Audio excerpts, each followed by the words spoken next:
Chapter 11. Factions. Didn't know anyone would willingly walk into this place, not unless they were looking for trouble. Gone. Every pony in Manhattan is just gone. I was talking to my best friend, Silverspoon, over terminal chat when the connection went dead. My best friend is dead. Only she's not laying dead somewhere. 1 minute she was talking to me, telling me about the concert she went to last night at Hoofbeats, and then she was just gone. Erased. They say the ponies in a few of the ministry's buildings might have survived, but that doesn't sound real. Shattered Hoof is more than 2 days' drop from Manhattan, and some of the guards said they could hear the megaspell go off. It was unnatural and alien, not like a real sound. A few of the guards ventured up to the highest ridge, and they came back describing a huge pillar of perverted green fire with a strange rainbow sheen wrapped with rings of black smoke, lifting to the clouds from just over the horizon where Manhattan is supposed to be. Now they're saying Cloudsdale was hit too, and that Equestria's own megaspells would have already been cast back at the zebras. Oh no. Would the zebras hit Ponyville? It's so small. They wouldn't, would they? I've got to go warn Mom and Dad. Maybe they can get into the Sweet Apple Acres stable. Oh, please, please, please, please, please. It's got to be open still. Last week Silverspoon told me that Stable-Tech was filing ponies into the stables around Manhattan, but that was only some sort of test run. Nothing for ponies to panic about. It's not like they knew. I turned off the log. While it had played, several others had been downloaded into my PipBuck. I'd been finding bits of this pony's audio diary scattered all about the guardhouse. I had pulled an earbloom from my armored utility barding and turned it into my PipBuck, allowing me to listen to the recordings in one ear without giving away my position. Calamity returned from scouting ahead, signaling with his tail that the path was clear. Movement through Shattered Hoof was proving swifter than I felt we had any right to expect. Our progress was partially due to keeping our hoof prints as small as possible. No lining our saddlebags with items that could be missed. I made an exception for the contents of the lost and found safe, justifying the theft with the reminder that the safe had not been opened since before the megaspells, and so no pony here would be suspicious if it was empty so long as I closed it and locked it again. But more than that, these ponies didn't seem to consider that the fortress could be infiltrated. They weren't on guard. I'm not a mistress of shadow, but I hardly needed the advanced tutelage from zebra infiltration tactics to slip past ponies who were being this oblivious. I'd skimmed the book while Calamity was fetching the mattress cover. Calamity wasn't quite as good, and had nearly tipped off a Shattered Hoof raider to his presence twice now, but I'd managed to hide each time. I figured once we got back to the train fort of God, I'd pass him zebra infiltration tactics to peruse himself. It's not as if books can only be read once, after all. The inside of Shattered Hoof proper was a cold, monotonous gray, much like maintenance in Stable 2.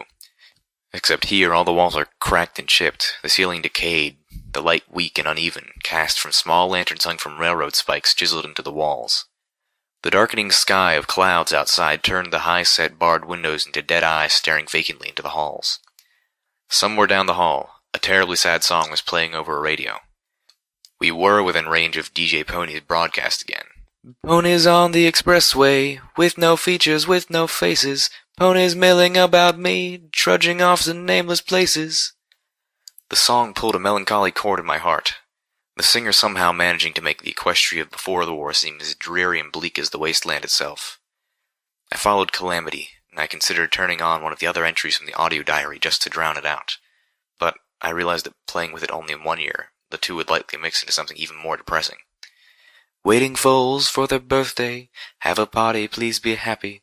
Growing up all too swiftly, losing hopes of what they might be. Well, crap, I muttered dourly as I hugged a shadow behind a placard.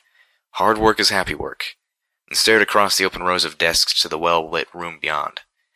Inside, a pony matching God's description of Deadeyes was sitting behind a desk, reading a book, Applied Gemstones. He was flanked by at least one guard pony that I could see, and possibly others that I could not. The safe was directly behind him. There was no way to get at it stealthily. Even if I used the PipBuck, he'd hear the safe opening less than a foot away from his ears. Time for the backup plan, I whispered to Calamity. Got one? Calamity raised his eyebrows. Yeah, load 'em all up on the caboose and kick it free. I winced as he reminded me of how well one of his last plans had gone. Could be worse, he whispered with a smile. I'm sure Velva's plan would be to go up and ask him nicely. I closed my eyes. Damn it. We couldn't just sit here waiting for the bastard to move. The longer we hung around, the better chance of getting caught. Okay, I said finally. We'll do that. Calamity's eyes went wide. I was just joking, he hissed. Thankful to the hot mare statuette for returning some of my telekinetic magic, I carefully levitated my sniper rifle and assault carbine to Calamity. Take these, go back and hide in that side room with all the old flashlights, I instructed, recalling a room that looked like it hadn't been used for anything other than a few quickies in several months. I'll go up and say hello. And when they all shoot at you, then what's the plan? I'm winging this here, but if all else fails, I still have the stealth buck. That should get me out. If shooting starts, don't wait for me. Get safely back to Remedy. With an afterthought. Please. Calamity scowled and moved off, muttering something under his breath about the wisdom of winging it to non-Pegasus ponies. I started up another audio log, listening while I gave Calamity time to position himself safely away. The voice of the same mare leapt through my earbloom, sounding panicked. The communication web was down. I tried and tried to reach Mom and Dad, but I couldn't get through. At first, it seemed like the web was flooded and my calls kept getting bounced. Then it just died away completely. We can't reach any of the Ministry of Morale hubs either. No pony was expecting the one in Manhattan to respond, but not even Canterlot? Zebras couldn't possibly have destroyed Canterlot. Could they? What happened to Princess Luna? Having heard of the Canterlot ruins, I knew the answer. I toggled to the next log. It started raining outside. It was bright and sunny less than an hour ago. I think the Pegasus ponies are mourning Cloudsdale. Most of the guards are gone now. They've left me with the codes to open the cells. Scoop said it was up to me. No pony else was going to risk their lives setting our guests free. Why me? I'm not the one who's supposed to be in charge. If I don't, these ponies will all starve to death in here. But if I do, some of them are really bad ponies. Some have even confessed to helping the zebras at Shadowhoof Ridge when they tried to assassinate Princess Celestia. If I let them go, who knows what kind of harm they might do? What is worse, letting them die here, or inflicting them on a wounded, suffering Equestria? No! I'm just an inspector. I'm not supposed to make these kinds of decisions. Mom? Dad?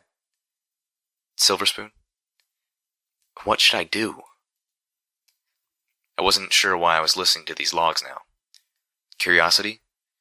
Or maybe, in a way, I was paying my respects to the past by listening, by learning. Either way, it didn't matter. Time to go. How'd you get in here? Deadeye scowled, staring down at me. I had 3 magical energy weapons pointed at my head, although the big, brutish pony Deadeye's left looked like he'd rather kill me with his teeth. Damn it, think. Watcher might call honesty a virtue, but sometimes the ability to lie your tail off is a virtue too. Used magic. I am a unicorn after all. I felt a rush of relief. That had sounded plausible. Even I might have bought it if I didn't already know how much I suck at spells. Better question, why? Why? Why I came in here? No. Why are fillies different than colts? The slate-gray pony's voice dripped with sarcasm. What do you think? Stammering, I realized I should have thought my approach through a lot better. I wanted to... I glanced away, mentally searching for inspiration. My eyes fell on a framed news article, yellowed with age, which featured a faded picture of a pretty unicorn. Sweetie Belle performs patriotism concert at Shattered Hoof. My eyes snapped back to meet Deadeye's own. To join your crew. You're all escaped slaves, right? Well, I just escaped from Old Appaloosa. I realized just after I said it that I was wearing armored stable barding and probably looked nothing like an escaped slave. Deadeyes was regarding me with a deep and well-deserved suspicion. If they started shooting, I was probably dead. Small and fast is helpful against long-range gunfire, but not so much against point-blank shots from weapons that will melt you into a puddle. Worse, my heart sank when I realized that Calamity would almost certainly share my fate. From what I knew of my new friend, running and hiding weren't in his normal book of tactics. No matter what I told him to do, I suspected he'd choose to join in the firefight. And tell you what, Philly, Deadeye seemed to finally decide, fixing me with a glare. Let's see how well you deal with a couple of errands. Show yourself to be useful, and we'll chat again. I gulped. Well, at least he hadn't shot me yet. And what do you need me to do? I have a letter that needs to be delivered. Not far, just a Yellow Hill Ridge, maybe an hour's trot. Got a map you can download onto your PipBuck. Deliver it, come right back, we'll talk again. As he pushed the sealed envelope across his desk to me, I wondered if it said something like, "Kill the pony carrying this letter." Oh, and you'll need this leg band. It'll let Gaudina know you're okay to pass through. Who? I asked as I slipped on the leg band, feigning ignorance. The bitch of a griffin who runs our welcoming committee. Honestly, she's more trouble than she's worth, but the boss seems to like her, so she stays. For now. The boss? I thought you were the boss.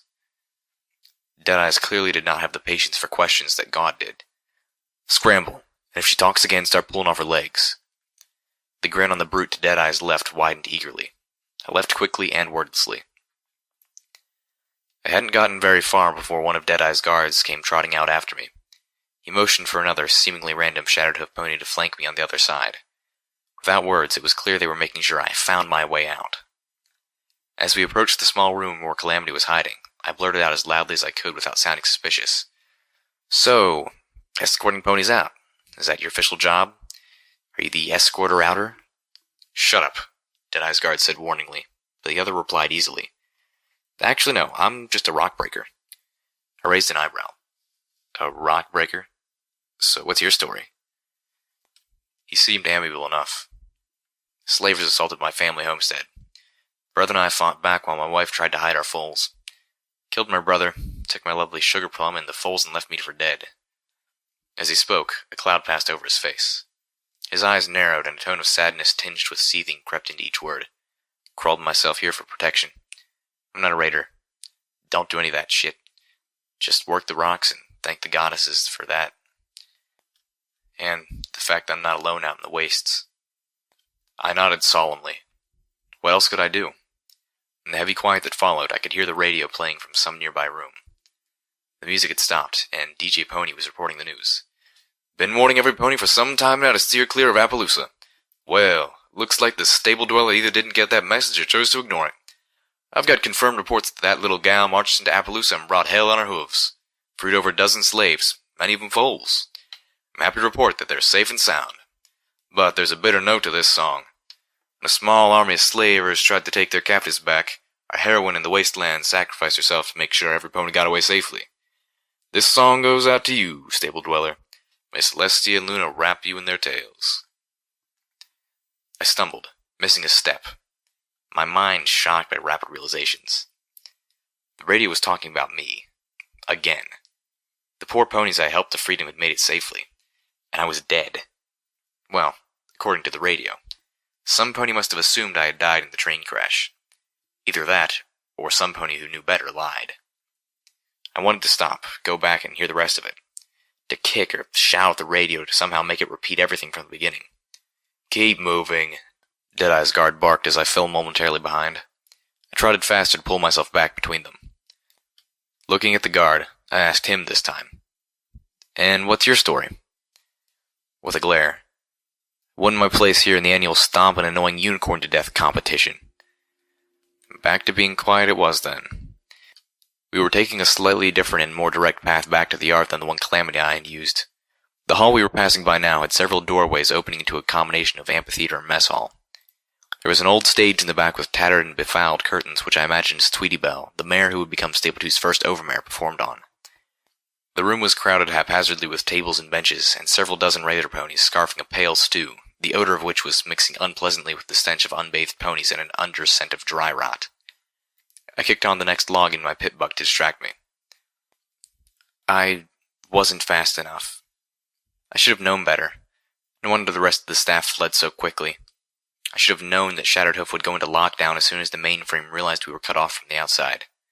Assisted jailbreak prevention protocols.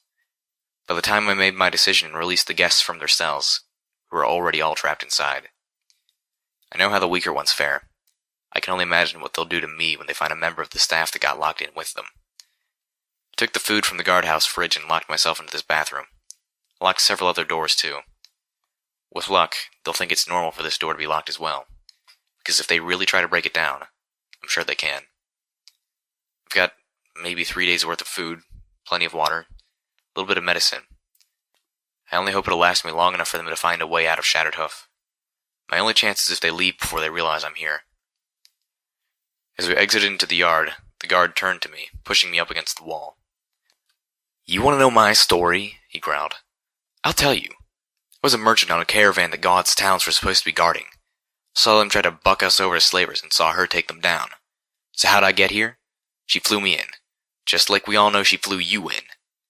My ears tilted. I could feel the stone wall grinding against my backside. I used to be one of those ponies out there following God. But you don't become a good merchant if you can't read changes in the market. So I made my allegiances with dead eyes. The merchant turned guard informed me, his voice rumbling with warning. "God's headed for the chopping block. And trust me, you don't want to be standing on the wrong side when the axe comes down." The two then turned from me, the other one chuckling. "You go teleport out now." They left me in the rock yard, locking the door behind them.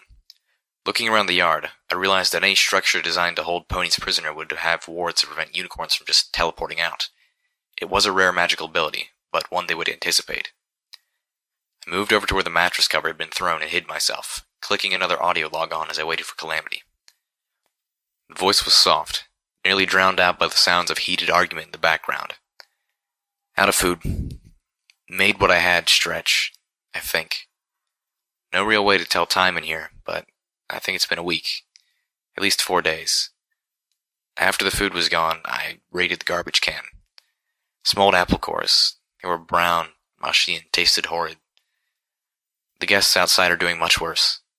There was less than 2 days' food in the pantry room when we went into lockdown. Now they're starving. I can hear them outside, arguing about who they're going to eat first. Oh, no. They can't. That's just beyond horrific." The pony's voice was cut off by a muffled scream. The chaos in the background heightened, and I could clearly make out a pony shouting, "Carve her up." "No. Oh, no. Don't make me hear this. Celestia, Luna, please, I can't hear this." Night hugged us in its darkness as Calamity carried me towards Yellow Hill Ridge. "And now why have we helping this dead-eyes fella again? Still trying to get a chance at that safe for God. Remember Velvet?" "Yep," he said dourly. "We flew in silence a few more minutes before.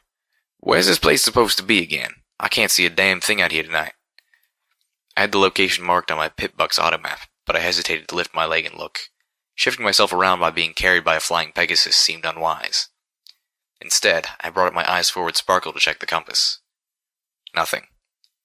Either I'd forgot to set the compass to keep track of Yellow Hill Ridge, or we were off course. Dagnabbit! Overshot!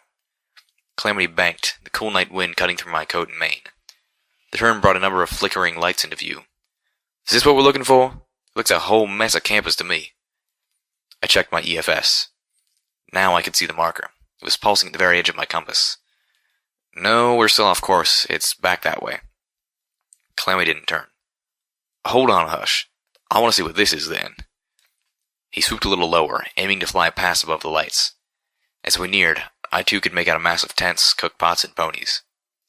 And as we drew closer, banners. Red and black, a stylized white eye with a crimson iris dominating the center. The ponies down there were armed, and there were a lot of them.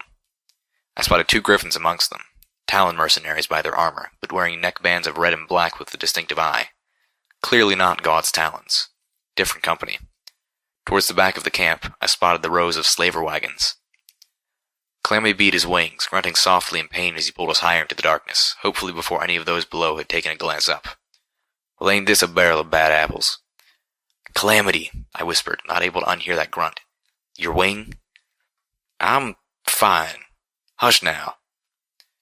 We continued to fly. I was now keeping a closer eye on my EFS compass. Yellow Hill Ridge was a quarter-mile back towards Shattertooth, with just enough hills between us to have ensured that we wouldn't have spotted the camp had we come straight to it. This time, I spotted the tiny speck of the waiting courier's lantern. I suggested to Calamity that we fly past and let me trot up alone, coming from the expected direction. Deadeyes clapped his hoofs together, reading me. I had mentioned nothing of the red-eye slaver army. "Good work," he said finally. "Go get yourself some rest. You look like a griffin's play toy. Come back tomorrow, I'll have one more job for you. Do that and you're in." With that, he waved me off. This time, to my surprise, no pony jumped to escort me. I was only a few yards down the hall when Deadeyes, accompanied by all of his guard, simply walked out of his office, leaving the door open behind them. They turned, moving off in a different direction. I stopped. The safe was unguarded. This was almost too easy. No, it was definitely too easy. I activated the stealth buck. The safe was tricky, but within my range of skill. It popped open with a snap. The only thing inside was a ledger. I slipped the ledger into my saddlebag and was just snapping the safe shut when Deadeyes and his entourage returned, looking around. If it hadn't been for the spell, they would have seen me. Deadeyes began to trot around the back of his desk from the right, his brutish bodyguard circling from the left, trapping me. It didn't matter that they couldn't see me. The slightest bump would let them know that I was here. As they drew close, I scrambled up onto the desk itself. The two other guards, one of them the ex-merchant, took their positions by the door. I turned on the desk, crouching and prepared to crawl down and out between them. One of them shut the door. Luna fucked me with the moon. I turned slowly. Deadeyes had stopped and was staring at his safe. "Think she took it?" the former merchant asked. My heart sank in my stomach. "Oh, I think our little spy did whatever Gaudina wants her to do." Deadeyes smiled. "All the better. Let the griffin cook herself." He turned to his guards. "Best prepare the others. Red Eye's forces are set to raid Shattered Hoof at the sunrise after tomorrow. We want to make sure they have no trouble getting in. It's time to meet the big man himself." My mind reeled. Deadeyes was making deals with the slavers? He was going to let Red Eye's forces come in and capture the ponies he was supposed to be protecting here. The treachery mirrored the betrayal of God's talents, but on a much larger scale. Deadeyes strode behind his desk and clapped his hooves down on it, forcing me to lift one of mine to avoid being touched. I could feel sweat break out across my forehead as I balanced silently. Deadeyes leaned forward to grab his copy of Applied Gemstones in his teeth. With a fright, I realized I was standing on it. I lifted my hind leg away, with just barely enough time. Now my balance was much more strenuous. My whole body was achy from sleep deprivation. I searched frantically for a place to put one of my raised hooves before I fell. The door banged open. I toppled it onto the floor with a thud as a pair of earth ponies burst in. Deadeyes jumped back, startled, his book dropping to the floor. Sorry to interrupt, but we've got an intruder." Deadeyes stared at the two ponies. "Little unicorn girl about this high?" he asked casually, raising his hoof. "No, sir, this one's a Pegasus." "With the moon." My pit buck alerted me that my invisibility spell was about to wear off. I didn't have a choice. I lurched to my hooves and skirted around the ponies, barely slipping between them, then dashed out through the open door. I galloped to the meeting spot as fast as my weary legs could take me. Calamity was waiting for me, hidden under the mattress cover. "No need for that now. They spotted you. Got the ledger. Let's go." We were airborne in moments. I could tell how tired Calamity was. We kept dipping in the air. I winced at the workout we were giving his mending wing. We get back to God and we sleep. No matter what else, we have to sleep. He hadn't complained, but I could tell his wing was killing him. I played another audio log. This time the mare was no longer whispering, but I could still barely hear her over a thundering racket. Damn it. They know I'm in here. I woke up from my nightmare with such a start that I kicked over the garbage can and they heard it. They'll break through the door soon. I could hear one of the ponies on the other side of the bathroom door call out abysmally profane promises. I don't have to guess what they'll do to me anymore. They want me to know. But I'm not going to let them.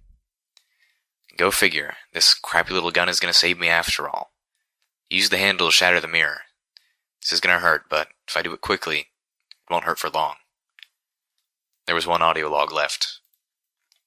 Junction R7 swam into view through the darkness. Exhausted, Calamity brought us in for a slightly rough landing.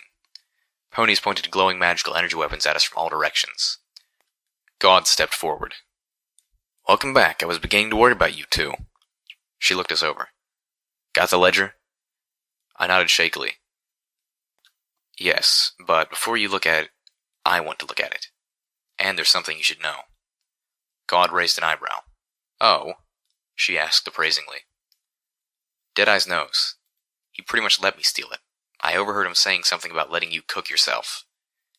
God sat back, regarding me. Finally. "I'm impressed. You didn't have to tell me that." Then with a narrow look. "So why did you? What's in it for you?" I swayed on my hooves. "There's more, but I'll only tell you that after my friends and I get some sleep. Here, under the safety of your protection." God's beak broke into a grin, the scar twisting it on one side. All right, you've got yourself a bargain. Pointedly. But while you sleep, I want that ledger. I nodded. What I want out of it won't take long. God guided us back towards one of the cattle cars. As I stepped a hoof inside, I felt a rush of relief to see Velvet Remedy, curled on a bed of slightly moldy hay. She was talking softly with another pony as she watched over a third whose hind leg was wrapped in what I had to assume was some of our precious remaining bandages.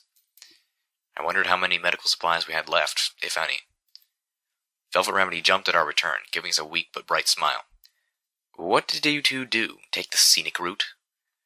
Yep, something like that, Calamity responded. And what did I say about this wing? Velvet Remedy pushed Calamity towards the corner of the train car that had clearly become her impromptu clinic. Let me take a look at it and change those bandages. Shaking my head in a combination of adoration and despair, I followed behind her. I was too tired to even appreciate how nice a tailside she had.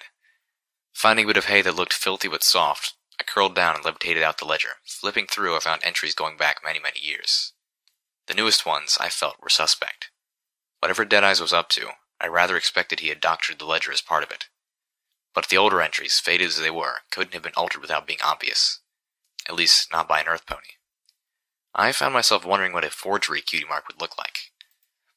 It was easy to find the entry I was looking for. Some of the nearby farmers had begun to put up a resistance, armed themselves from that merchant caravan that passed through last month. One of them took a few shots at the raider party I dispatched to the east side. Mr. Topaz doesn't care, just wants the rocks to keep coming. So, I think it's time we reminded these rock farmers just why they'd have to do what we say. Tomorrow, I'm sending some of the boys up to the Bell Farm to make it an example. Told them to make it real graphic so the rest of these ponies don't have any room to misinterpret. I slammed the book closed with far more telekinetic force than I thought I had left in me. The ledger went flying across the cattle car, bouncing off the far wall. Now I didn't want to sleep. Now I wanted to march back in there, stuff little Macintosh down Deadeye's throat and open fire. Instead, I got up and fetched the ledger, and walked out to have a talk with God. So, what now? God looked up from the ledger, gazing at me from across her desk. Now you get some sleep. Tomorrow, we chat a bit over breakfast. Then you're free to go.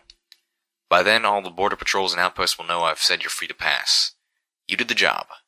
Verbal contract is still a contract, and I don't renege. God frowned slightly.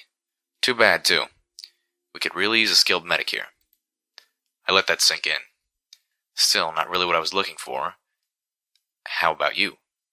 What about me? I pointed the hoof at the ledger. What do you do now? God huffed, then drew herself up. Mr. Topaz contracted me to protect Shattered Hoof and its ponies from any threats. Ain't hard to argue that Deadeyes has become just such a threat. She jabbed the ledger with a talon. I can't ignore this. I knew Deadeyes was up to something shady, but this is beyond the pale. A little too on the nose, part of me thought.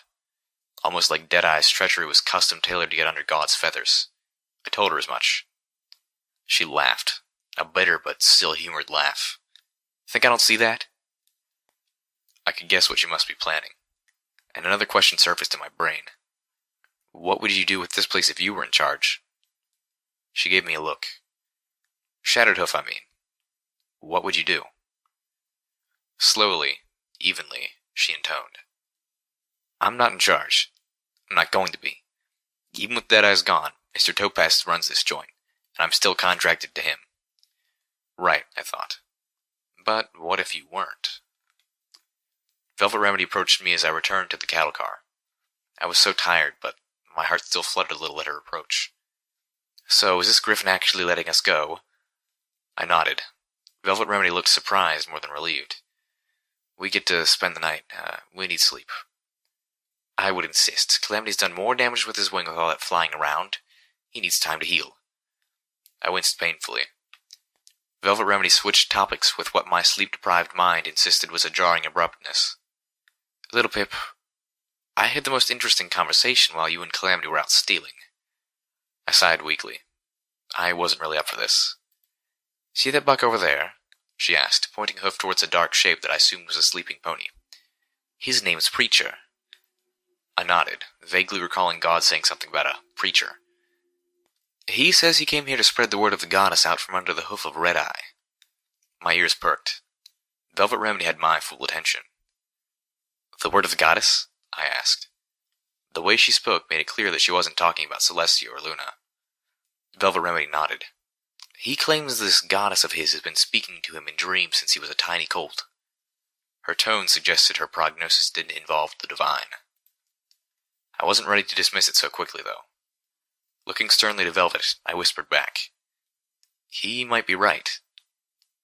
Her eyes widened in disbelief. Before she could even open her muzzle to mock, I elaborated. Ever wonder how the slavers got ahead of our train like that? I've been wondering if there might be some sort of telepathic magic involved somehow.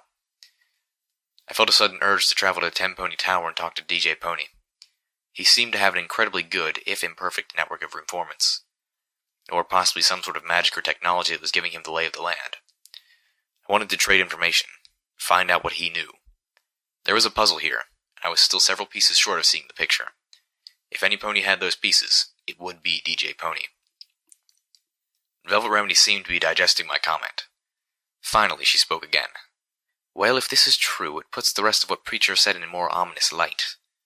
She led me to the far corner of the cattle car, whispering. According to Preacher, the goddess chooses to speak to very few ponies. I found myself questioning that. Chooses? Or are there limitations to this so-called goddess's powers? And the pony Red Eye is the one she speaks to the most. However, Preacher isn't so sure Red Eye is. Velvet Remedy paused, searching for words. Getting the message right. He seems to think that Red Eye's reception is being garbled. And clearly, Velvet Remedy was not satisfied with the analogy, but I got the idea. Either that, Velvet continued, or he's just not listening. Either way, Preacher's here to spread the true word of the goddess, away from Red Eye and his bands of slavers. I thought of the armed camp, parked a few hours' trot outside of Shadowtooth territory. Preacher didn't go far enough. I hesitated to ask, and what is the true word? I really didn't want to ask Preacher directly. Sure, I'd get an answer that wasn't tainted by Velvet Remedy's own prejudices, but at the cost of being roped into sermon. I was too tired to even contemplate that tonight. To paraphrase, praise me, worship me, and I will lift you up, and you will all become one, unified under me. Velvet Remedy had clearly suffered through hours of this. I could understand why God had been wary of gaining another preacher. I nodded to Velvet. There's a pile of hay calling my name. We're going to talk to God again at breakfast tomorrow, but after that, we're free to go. I wasn't so sure, however, that I wanted to leave just yet. I played the last audio log before I headed to bed. This time, the banging on the bathroom door was much louder, rhythmic. It sounded like the ponies outside were using a piece of furniture as a battering ram. I could hear the structural cracking from the door frame. The mare's voice was weak, and she spoke in a disturbing sing-song. I hear you knocking, but you can't come in. I hear you, yeah, I hear you. Wow, I just realized I've got all these diaries, and the only ponies that'll ever hear them are you fuckers. Fuck you all. Every last one of you. Oh wow, dizzy. What was I? You know, I kind of think red is my color. Splish splash, clip clop. Hey, Silver Spoon, let's paint the town red. Or, at least the bathroom. Don't keep knocking, you bastards. Doesn't go with my cutie mark, though. It's okay, it's a stupid cutie mark anyway. Really, a crown of diamonds? What the fuck's that supposed to mean? I mean, I get the diamonds. Celestia knows I've inspected enough of them. Some of the best ones below for years now. Huh. There's something else you're never gonna get. Huh. Just like you're not gonna get me. My name is Diamond Tiara, and you fuckers didn't get me. I got away. I mean, really though, a crown. What's that supposed to mean? You can't get me. You can't get. Footnote. Level up. New perk, Silent Gallop. You have mastered silent movement, allowing you to move quickly and still remain quiet. You can sneak at full speed with no penalties.